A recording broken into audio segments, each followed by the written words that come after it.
ఎవరా దురదృష్టవంతుడు? ఇంక ఎంతమంది జీవితాలతో నువ్వు ఆడుకుంటావే, నాశనం చేస్తావే అని సరస్వతి మేడం మనసులో అనుకుంటూ ఉంటుంది. జాతకాలు చూపించారా అని సరస్వతి అంటే, ఆల్రెడీ మేము పంతులు గారికి చూపిస్తే మనోహరి గారి జీవితంలో ఆల్రెడీ పెళ్ళైపోయింది, ఒక పాప కూడా ఉందని తప్పుడు జాతకం చెప్పారు అని రాథోడ్ అంటే, అది తప్పుడు కాదు, కరెక్టే అని సరస్వతి చెప్పబోతూ ఉంటే, మేడం మేడం అది రాంగ్ డేట్ ఆఫ్ బర్త్ అని మేము కూడా చెప్పేశాం లేండి మేడం అని బాగి సైగ చేస్తూ ఉంటుంది.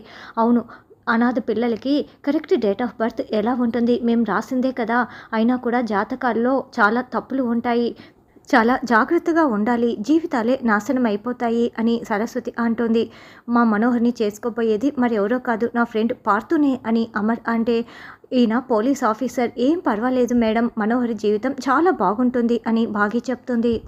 ఈ లోపల శిష్యుడు, మేము అందరం బయటికి వెళ్ళి ఆడుకుంటాము, పిల్లలు రండి రండి బయటికి వెళ్ళి ఆడుకుందాం అని పిల్లలందరినీ కూడా బయటికి తీసుకువెళ్తూ ఉంటాడు. మేడం నేను మీతో కొంచెం మాట్లాడాలి, రాతో నువ్వు కూడా రా అని బాగి తీసుకువెళ్తుంది. బాల్కనీలోకి తీసుకువెళ్ళి బాగి మాట్లాడుతూ ఉంటుంది. అమ్మ బాగి, పోయి మనోహర్ లాంటి దయ్యాన్ని ఆ పార్థుకిచ్చి పెళ్లి చేస్తున్నారేంటి, అతని జీవితం ఏమైపోవాలి అని చూస్తుంటే అతను చాలా మంచివాళ్ళ ఉన్నాడే అని వార్డెన్ అంటుంది. మేడం అతను పోలీస్ ఆఫీసర్తో పాటు కఠినమైన వజ్రం కూడాను, మీరేం కంగారు పడిన అవసరం లేదు అని బాగి చెప్తుంది. పిల్లలతో ఆ కాత్ర ఆడుకుంటూ ఉంటారు. అప్పుడే ఇదంతా చూస్తున్న మనోహరి చాలా సంతోషపడుతూ ఉంటే, మనోహరి ఆ వార్డెన్తో బాగి రాథోడ్ ఏవో చెవులు కొరుకుతున్నారే అని చెప్తూ ఉంటే, కొరుక్కొని కాసేపట్లో ఈ కాత్ర ఆ భుజమ్మని తీసుకువెళ్ళిపోతే వాళ్ళ చెవులు కళ్ళలో నుంచి రక్తం వస్తుంది అని మనోహరి చెప్తుంది. అమ్మ బాగి, నువ్వు మీ అక్క చాలా మంచివారు, మనోహర్ లాంటి దయ్యానికి పెళ్లి చేయాలని చూస్తున్నారు, కానీ పార్థు అన్యాయం అయిపోతాడు అని వార్డెన్ చెప్తుంటే, ఏం పర్వాలేదు మేడం, పార్థు గారు మంచి వాళ్లకు మంచివాడు, చెడ్డవాళ్ళకి చెడ్డవాడు, మనోహరి ఏదైనా ఎక్స్ట్రాలు చేస్తే మెడలు వంచి తారులో పెడతాడు అని రాథోడ్ అంటే, మా అక్క కూడా మనోహర్ని క్షమించేసి పెళ్లి చేయాలని చూసింది కదా మేడం, అంతేకాదు మా అక్క ఆత్మగా ఉన్నప్పుడు కూడా మనోహర్ని ఏమీ చేయలేదు, అందుకే నేను కూడా ఈ నిర్ణయం తీసుకున్నాను అని బాగి అంటే, రణవీర్ లాంటి చెడ్డవాడే మనోహర్ని భరించలేకపోయాడు అని వార్డెన్ అంటుంది. ఏం పర్వాలేదు, పార్థు గారు చూసుకుంటారని బాగి చెప్తుంది. మనోహరి యాదమ్మతో ఫోన్ చేయించి మమ్మల్ని ఇక్కడికి వచ్చేలా చేసిందంటే ఖచ్చితంగా ఏదో కుట్ర చేసి ఉంటుందమ్మా, మేమిక వెళ్తాంలే అని వార్డెన్ అంటే, రాక వచ్చారు, పిల్లలు ఇంకాసేపు ఆడుకొనివ్వండి మేడం, మనోహరి ఏం చేసినా నేను చూసుకుంటానని బాగి చెప్తుంది. ఎంతసేపు ఈ కాత్ర ఇంకా తీసుకువెళ్ళడే ఏంటి, అమర్కి డౌట్ వచ్చిందంటే ఇంకేమైనా ఉందా అని మనోహరి కంగారు పడుతూ ఉంటుంది. నువ్వు ఆగు మనోహరి, కాత్రతో ప్రచండ శక్తి అలాగే ఉంది, ఇక్కడికి వచ్చిన వాడు ఉత్త చేతులతో ఎలా వెళ్తాడు, పని పూర్తి చేసుకుని వెళ్తాడు అని చెంబా చెప్తుంది. అప్పటికే కాత్ర చాలాసార్లు బుజ్జమ్మ తలపై ఆ కర్రని పెట్టాలని ప్రయత్నిస్తూ ఉంటాడు, అయితే కుదురుతూ ఉండదు. ఈ లోపల బాగి అక్కడికి వస్తుంది.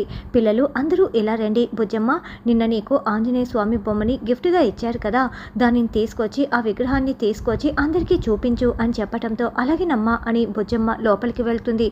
ఇప్పుడు ఆ కోతి బొమ్మని తీసుకొచ్చి చూపించడం అవసరమా అని మనోహరి అంటే, అలా తక్కువ చేసి మాట్లాడకు మనోహరి, అది కోతి బొమ్మ కాదు, ఆంజనేయ స్వామి విగ్రహం అని చెంబా చెప్తుంది. అమ్మ ఇదిగో అమ్మ అని బుజ్జమ్మ విగ్రహాన్ని బాగి చేతిలో పెడుతుంది. అరే చాలా బాగుంది, ఈ విగ్రహంతో నాకు ఫోటో దిగాలని ఉంది అని పిల్లలు అడగటంతో, రాథోడ్ వీళ్ళకందరికీ ఈ విగ్రహంతో పాటు ఫోటోలు అలాగే వార్డెన్ గారికి పంపించు అని బాగి చెప్తుంది. అలా ఒక్కొక్క పిల్లలు కూడా ఆ విగ్రహాన్ని పట్టుకొని ఫోటోలు దిగుతూ ఉంటారు. అప్పుడే ఆ కాత్ర కాస్త, బుజ్జమ్మ నీకు మ్యాజిక్ చేసి చూపించినా రా, నాతో పాటు రా అని పక్కకు తీసుకువెళ్తాడు. అయితే బాగి ఇదంతా కూడా గమనించుకోకుండా పిల్లలకి ఫోటోలు తీయిస్తూ ఉంటుంది. ఇక అప్పుడే కాత్ర పక్కకు తీసుకువెళ్ళి, చూడు ఈ కర్రని నేను నీ తలపై పెట్టాననుకో, నువ్వు ఏది కోరుకుంటే అది జరుగుతుంది, నేను నిన్ను చిలుకగా మార్చేనా అని కాత్ర అంటే, అలాగే మార్చు అని బుజ్జమ్మ అంటుంది. అప్పుడే ప్రచండ శక్తులతో ఈ కాత్ర ఆ కర్రని తలపై పెడుతూ ఉంటే, ఆంజనేయ స్వామి శక్తి వల్ల అక్కడ కోతి ప్రత్యక్షమవుతుంది. అరే ఈ కోతి ఏంటి ఇలా వచ్చింది అని మనోహరి చెంబా ఇద్దరు టెన్షన్ పడుతూ ఉంటారు. చెంబా ఏదో ఒకటి చేసి ఆ కోతిని వెళ్ళి తరిమేసేయి అని మనోహరి అంటే, అమ్మో అది నా ముఖాన్ని రక్కిస్తుంది మనోహరి, ఏమనుకుంటున్నావు, అది కోతి తెలుసా అని చెంబా భయపడిపోతూ ఉంటుంది. అక్కడ కోతి వచ్చినా కూడా కాత్ర ఆ కర్రని బుజ్జమ్మ తలపై పెట్టడానికి ప్రయత్నిస్తూ ఉంటే, ఒక్కసారిగా ఆ కోతి కాత్రపై దూకేసి రక్కుతూ ఉంటుంది. ఆ రక్కులు భరించలేక అతను పరుగులు పెట్టి పారిపోతాడు. ఏంటి ఈ సమయానికి ఈ కోతి ఇప్పుడే రావాలా? ఆ కాత్రా చూడు ఎలా పారిపోయాడో! మన తలరాతంతా అస్సలు బాగోలేదు అని మనోహరి తల పట్టుకుంటుంది. అలా కాత్రా పారిపోవటంతో బుజ్జమ్మ ఇదంతా చూస్తూ ఉంటుంది. తర్వాత అమర్, పార్థు ఇద్దరు మనోహరి దగ్గరికి వచ్చి, మనో ఏంటి ఇక్కడే నిలబడ్డావు, రా అని పిల్లల దగ్గరికి తీసుకువస్తారు. మా పెళ్ళికి మీరు తప్పకుండా రావాలి మేడం అని పార్థు అంటే, నా చేతుల్లో పెరిగిన పిల్ల పెళ్ళికి నేను రాకుండా ఎలా ఉంటాను? సరే సార్ వస్తామంటూ పిల్లల్ని తీసుకొని వార్డెన్ వెళ్ళిపోతుంది. తర్వాత అమర్, బాగి, మనోహరి, పార్థు అందరూ కూర్చొని భోంచేస్తూ ఉంటారు. పార్థు రేపటి నుంచి మీరు పెళ్లి షాపింగ్ మొదలు పెట్టేయండి అని అమర్ అంటే, అంత తొందర ఎందుకు, నిదానంగా చేస్తాంలే అని మనోహరి టెన్షన్ పడుతూ చెప్తూ ఉంటుంది. ఎక్కువ సమయం లేదు కదా మనోహరి, ఇక వారం రోజులు మాత్రమే ఉంది కదా, లేట్ చేస్తే ఎలా అని బాగి అంటుంది. అంత తొందర అయినప్పుడు నిదానంగా వేరే ముహూర్తం పెట్టుకోవచ్చు కదా, అంత తొందర ఎందుకని మనోహరి అంటుంది. ఏ వయసులో జరగాల్సిన ముచ్చట ఆ వయసులోనే జరగాలండి, లేకుంటే అన్నీ కూడా వేస్ట్ అయిపోతాయి. ఇప్పటికే మీ పెళ్ళి చాలా లేట్ అయింది, పెద్దలు చెప్తూ ఉంటారు కదా అని రాథోడ్ అంటాడు. పార్థు నీకేమైనా సమయం కావాలా అని అమర్ అంటే, లేదమర్ నువ్వు చెప్పినట్లే రేపటి నుంచే షాపింగ్తో మా పెళ్లి పనులు మొదలు పెడతాము అని పార్థు అంటే, అంతకంటే ముందుగా చేయాల్సింది ఇంకొకటి ఉంది పార్థు గారు, ఆ పెళ్లి పనుల్లో మొదటగా అని బాగి అంటుంది. ఇంకేంటి అని పార్థు అనడంతో, ప్రీ వెడ్డింగ్ షూట్ అని బాగి చెప్పగానే మనోహరికి పొరమాలి దగ్గుతూ ఉంటుంది. మనో చాలా జాగ్రత్త, ఇదిగో వాటర్ తాగు అని పార్థు ప్రేమగా వాటర్ తాగిస్తూ ఉంటాడు. ప్రీ వెడ్డింగ్ షూట్ అనగానే మనోహరి మనసు సంతోషంతో పులకరించిపోతోంది అని రాథోడ్ అంటాడు. ఆవిడ గొంతులో వెలక్కాయ పడ్డట్లు పొరమాలితే ఇతనొకడు అని చెంబా అనుకుంటూ ఉంటుంది. అయితే ఆ ఏర్పాట్లన్నీ చూడు రాథోడ్ అని అమర్ చెప్తాడు. అయ్యో వద్దు అమర్ అని మనోహరి అంటుంది.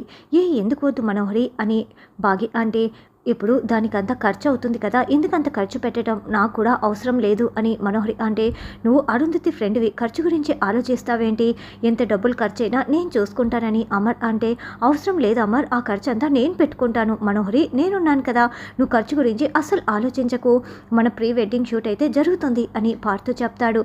అయితే ఫోటోగ్రాఫర్లని వాటి కోసం నేను వెంటనే అందరినీ కాంటాక్ట్ అవుతాను సార్, అయితే ఇప్పుడు వెంటనే ప్రీ వెడ్డింగ్ షూట్ అనమాట అని రాథోడ్ చెప్తుంటే, మనోహరి ఏంటి వీళ్ళు నాకు ఇలా తగులుకున్నారని కోపంగా చూస్తూ ఉంటుంది. అవును మనోహరి, నువ్వేం కంగారు పడకు, ప్రీ వెడ్డింగ్ షూట్ తర్వాత పెళ్ళి అన్నీ కూడా చకచక జరిగిపోతాయి, మా అక్క ఫ్రెండ్వి కదా నువ్వు అని బాగి కూడా చెప్తుంది.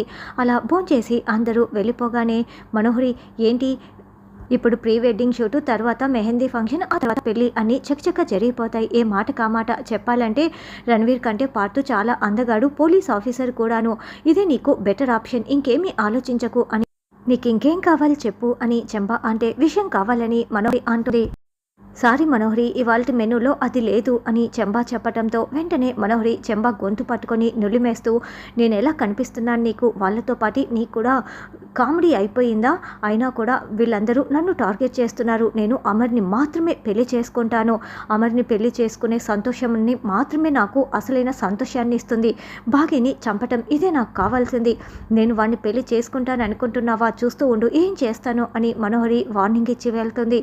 తర్వాత శిష్యుడు ఇక ప్రచండకి వివరం చెప్పడంతో, ఏంటి ఆంజనేయ స్వామి విగ్రహం నుండి కోతి వచ్చిందా, అందుకే నువ్వు పారిపోయి వచ్చేసావా, అసలు ఆ విగ్రహం ఎక్కడిది అని అడగటంతో, బుజ్జమ్మకి ఫంక్షన్లో ఇచ్చారంట, ఆ ఆంజనేయ స్వామి కాపాడుతున్నాడు అని కాత్రా చెప్పడంతో, అయితే ఆ ఆంజనేయ స్వామి విగ్రహాన్ని ఇంట్లో లేకుండా చేయాలి, మనోహరికి ఫోన్ చేయి, మనోహరి ఆ పని చేయగలదు అని మనోహరి ఫోన్కి ఫోన్ చేస్తూ ఉంటాడు. మనోహరి ఫోన్ని డైనింగ్ టేబుల్ దగ్గరే మర్చిపోయి వెళ్ళి ఉంటుంది. రింగ్ అవుతూ ఉంటే అది గమనించేసిన చెంబా మనోహరికి ఫోన్ ఇద్దామని వస్తూ ఉంటే అప్పుడే అటుగా అమర్ రాథోడ్ వస్తూ ఉంటారు. ఇక చెంబా పరుగులు పెడుతూ, మనోహరి నీ ఫోన్కి రణవీరో ప్రచండనో ఫోన్ చేస్తున్నారు, ఫోన్ ఏమో నువ్వు డైనింగ్ టేబుల్ దగ్గరే వదిలేశావు, నేను తీసుకుందాం అనుకునే లోపలే అమర్ సార్ వస్తున్నారు, ఇప్పుడు దొరికిపోతావు, ఏదో ఒకటి చెయ్యి అని చెప్తూ ఉంటే, ఏంటి మనోహరి ఫోన్ రింగ్ అవుతుందా అని అమర్ చేతిలోకి తీసుకుంటాడు. దొరికిపోతుందా అన్నది రానున్న ఎపిసోడ్లో తెలుసుకుందాం.